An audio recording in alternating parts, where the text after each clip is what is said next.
thank you very much. I'm delighted to be here. I didn't expect the book, the novel, to be in the biog there, and it would be remiss of me not to point out that it's available in all good bookshops. So, I'm Chris Wallace. I'm Director of Communications for Scottish Water. I must confess I feel a bit of an imposter here this morning because I'm going to talk about the Scottish experience and share some of the experiences we've had, and let you draw your own conclusions and the implications for what that might mean for Ireland. But a lot of the events I'm going to talk about happened before my time. So I joined Scottish Water in April 2007.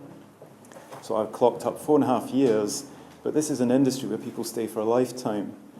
The good news for you is I'm probably likely to be more candid about the experiences I put up here because they're someone else's sins I'm confessing to rather than my own. Indiscreet is another word you might use, but bear with me. In the spirit of the thing, I'll be as open and honest as I can about the ups and downs of the Scottish experience. So I'm going to talk about our early years of formation, the background to Scottish Water's formation, our structure, and where we're at now. First thing, apologies, you guys at the back have no hope of discerning what that diagram's about, so let me explain. This is a diagram of our structure, and there's us, nice blue box in the centre of the universe there.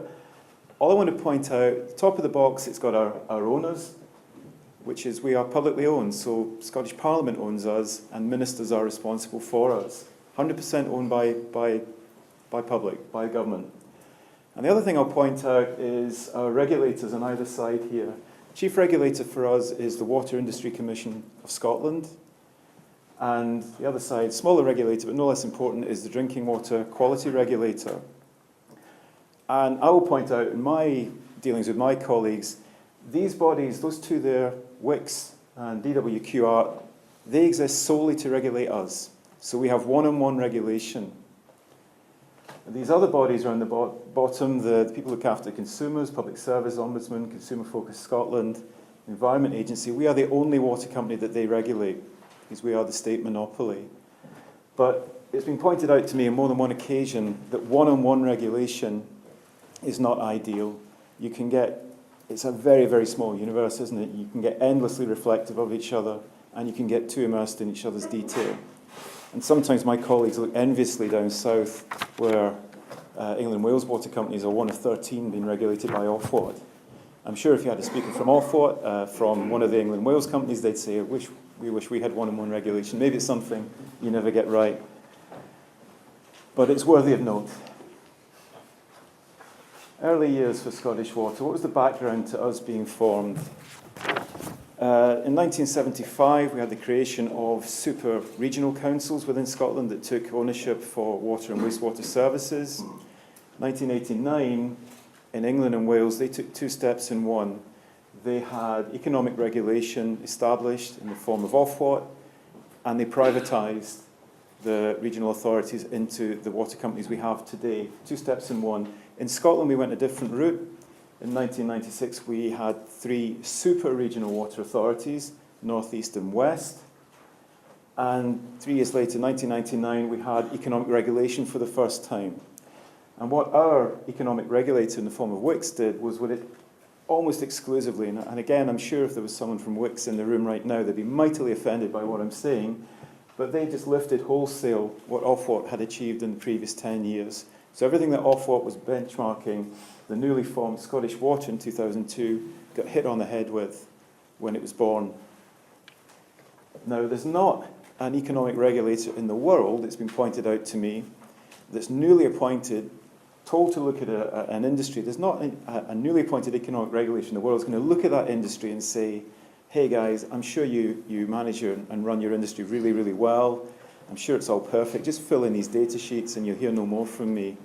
It doesn't work like that. They have to find efficiencies, they have to find things that need changed, and by definition, they'll find new things to measure. So when Scottish Water was formed, it had the difficult task of merging 3 previous complex organisations that were all quite happy with how they ran themselves and deal with a whole list of new benchmarks. And what tended to happen these early years of Scottish Water, and this is where I'm being candid, was that we would squabble with our regulator. So the regulator would say, right, from now on we want to know how long it takes you to answer the telephone when it rings in your call centre. And the newly formed Scottish Water will say, well, we don't have that, we've never measured that. Yeah, well, that's now a new measure we want you to measure. But we don't have that data, so we don't know how we compare, we don't even know how we get that data. And you can multiply that kind of experience across hundreds and hundreds of measures. And basically we had an argument sometimes played out in public whereby the regulator would say, your information that you're giving us is rubbish. And we would reply, well, your questions are rubbish, you're asking us irrelevances. Now, wearing my communications hat, and as was explained, I'm responsible for stakeholder relations. If that was happening now, that would really scare me. I would expect to lose my job if you were listening, reading your newspaper, and there was these squabbles. Water company slams regulator, regulator slams water company. It's not healthy. It took 10 years to stabilise all of that and get to a point of mutual respect. Now, the driver behind what happened in England and Wales was the need for investment, the massive backlog of investment in England and Wales, same in Scotland, that we needed to modernise the water industry. England and Wales, they took 2 steps in one, they went straight to privatisation. We are still publicly owned, but it's the same driver. So Scottish Water formed by those from the bodies I mentioned, East of Scotland Water, West of Scotland. And then amongst all that squabbling, sometimes you could forget or you could lose the bigger picture that all of this was a good deal for customers. Why was it a good deal? Well, we were going to get national standards and clear accountability for the country being run to national standards on water and wastewater. We were going to get a stable management platform by which we could then properly prioritise and implement investment, and we could harmonise charges. But there in the middle, Scottish ministers, still our owner, and all our borrowing, because we're publicly owned, must come from government, which kind of puts us in the position of when we're asking for borrowing for long-term investment, it's all got to be paid up front with public money. And again, wearing my communications hat, one of the biggest things I've got to fend off to this day is the perception that we are subsidised by our government. We're not. We're a normal business that exist, live or die by our revenues that we generate and the service that we provide. It's just we're not allowed to borrow from banks because it would add to national debt. Speaking of money, I'll zip through this. We're a business. Normally you measure the health of a business by its profit. Obviously, with an economically regulated business, the only way you can make money, profit, is to run the business cheaper than the regulator's given you provision for. If you make too much, someone's got it wrong. So I tend to get very few questions about the profit we're making. Our profit is substantial and it's consistent. The other thing to point out is it's consistent despite the shocks we have to absorb in terms of freak weather, which happens all the time now. Other things, exogenous shocks, meaning new legislation or new interpretations of legislation. Things like taking into account terrorist threats adds to our cost without us having the recourse to amend prices, at least on a 5-year basis. Quick word about benchmarking. Regulation is benchmarking, and the good regulator picks the right benchmarks. We've seen a culture in Scottish Water where we are benchmark crazy now. You've never seen, in a regulated industry, you'll never tire of seeing spreadsheets with red, amber, green flags to them. We benchmark everything. We've picked up where the regulator left off, and we benchmark internally, and it's all driven by a need to identify cost drivers. So be prepared for a lot of spreadsheets if you head down this road. Our principles of charging come direct from ministers. We have a regulator who sets pricing, but the principles behind it are set by ministers, and these were there right from the off. We wanted stable charges, prices that reflect cost recovery, which is significant. If you view yourself as a business rather than a social service, that has an impact. And the second page of that, cost reflective and harmonised charges. I would have thought that would be a big thing in Ireland. Prior to Scottish Water being formed, when we had 3 regional water authorities, the prices for customers in north of Scotland were rising and rising because they were in a geographically dispersed area, and it's more expensive to service customers who are spread over a wide geographic area. It stands to reason. But we'd have reached the point where prices were rising in the north of Scotland to a point where they were unsustainable, where people who chose to live in the north were going to be penalised for their lifestyle choice. And when we look at pricing on a national scale, you can get the economies of scale, and basically you can get the dense population areas subsidising the less dense ones. Harmonisation of charges, key driver, a big success for Scottish Water. Wearing my communications hat, I'm told by those who were around at the time when we went through the harmonisation prices being pushed down and up to get to a kind of average price. One thing I can predict, if you go down the same road here, is, well, there's going to be winners and losers there, aren't there? There's going to be people who end up paying less than they did, and there's going to be people who end up paying more than they did. And the sad fact is, the people that make the most noise are the ones that end up paying more, and the people who get a good deal, the winners and all that, well, we're still waiting to hear from them 10 years on. They're silent by default. They hide away. And wearing my communication hat, if I was going down that route, I'd make sure we outed some very early in the game to get across that there are winners and losers, and not just losers. Minister's objectives that we've got, again, the regulator sets detailed economic objectives, but these are the generic ones that the Minister sets. So we have customer service targets, leakage now more and more important, growth through capacity. At the birth of Scottish Water, there was a big hang-up about capacity, developers, builders saying, we can't build here because you guys won't connect us.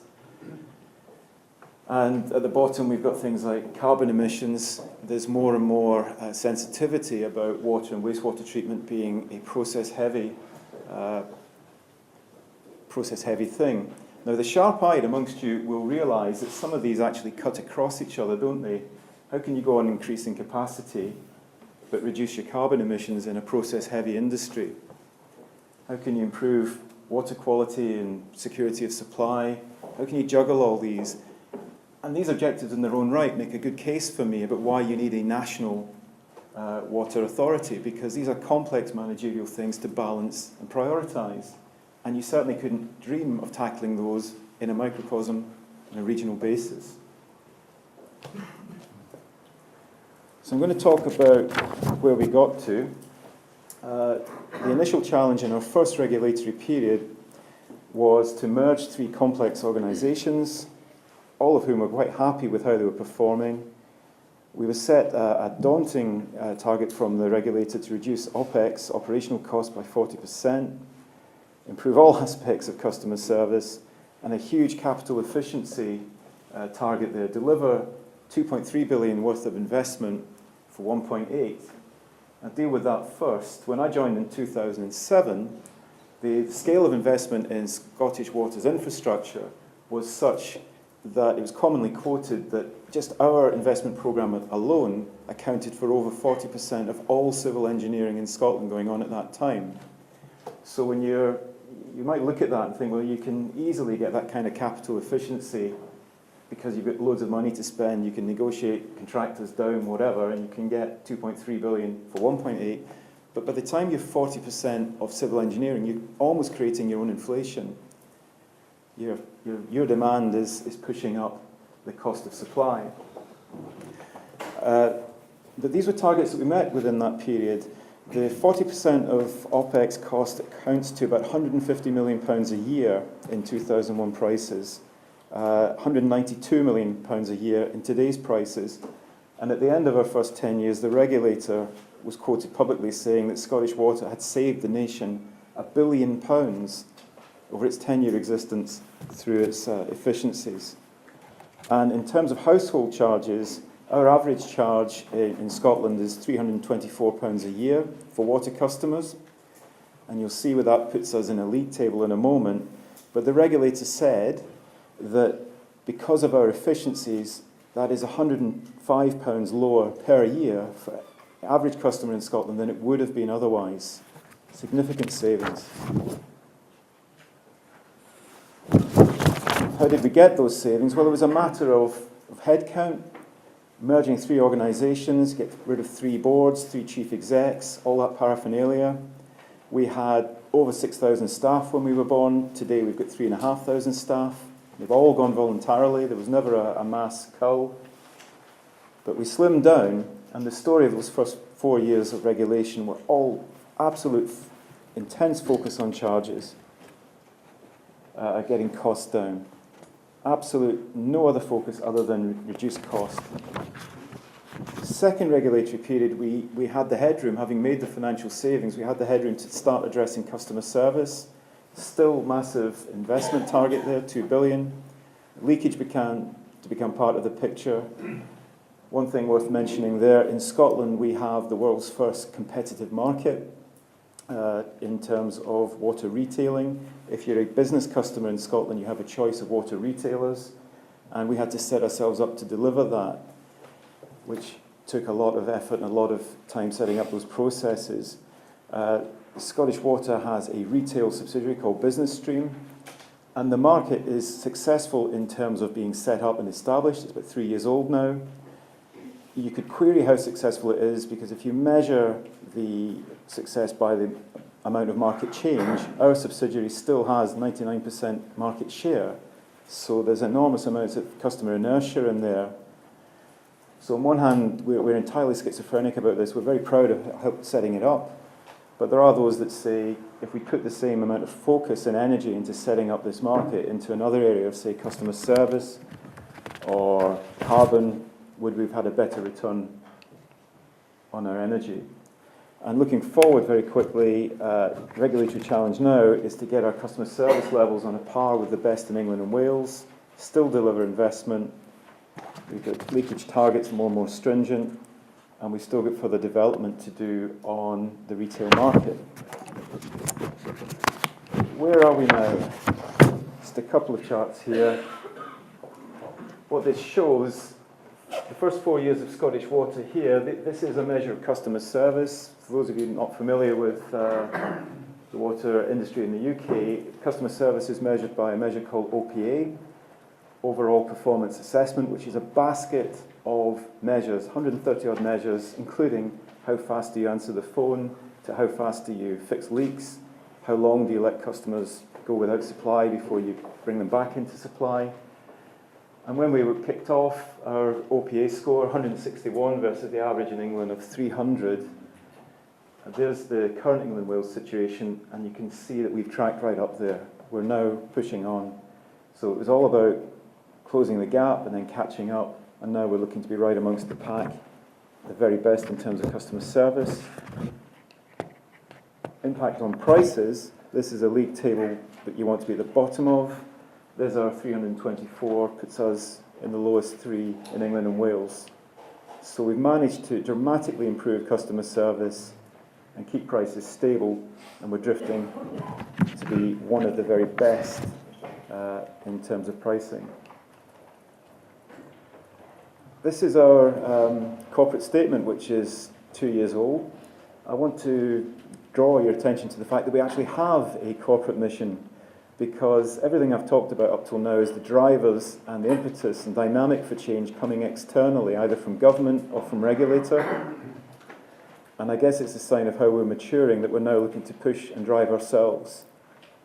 I was part of the team that crafted these fine words, but what I want to point out on the top statement, our ambition, a very simple one that the man in the street can understand, to be Scotland's most valued and trusted business, one that we can all be proud of. We wanted people to feel proud of their water, which certainly wasn't the case 10 years ago.